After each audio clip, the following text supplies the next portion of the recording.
So I just thought I'd make a quick video about the leathers. Pete and I are going to be swapping some leathers over later on, and this is what we do. We've bought some leather scrap. It's off the butt of a cow. It's really thick, and it comes in odd shapes. It's all cut and rounded and stuff. That's a small piece, but they were larger pieces from which I cut out the right size, almost in theory, for a leather on the oar. But these are solid. They're like a piece of wood. They don't bend, anything like that. So what we do with those is then soak them in a bath of water for between half an hour and an hour. The water is, the leather is then soaked and put into a plastic bag overnight so it sweats, and it comes out being able to bend.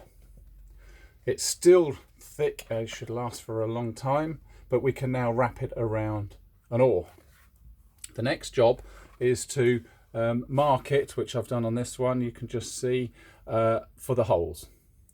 I only do one row of holes, I don't do the other side, because tomorrow Pete is going to be wrapping it around the oar, and because of the way it's soaked up the water and the oars are all slightly different, we're not sure whether we need a lace is pulling the gap together or whether it's going to overlap. So we only put one row of holes in, and the second row is after we've tried it on the wooden oar itself.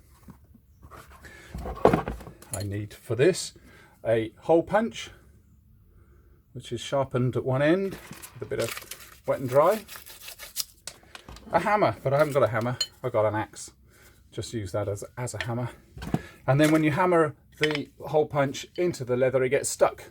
So you need something to pull the hole punch out. Here we go. I've actually started this already. So lining up.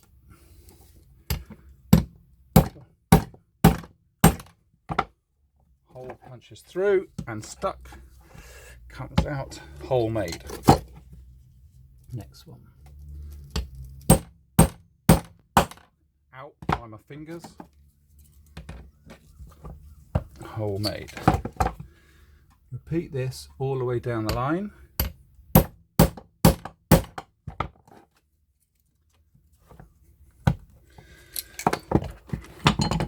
This will go back into the plastic bag overnight to keep it moist. Plenty of rope, which we'll cut and measure. As I say, probably recut that edge, put another row of holes in that edge, and we're ready to rock and roll.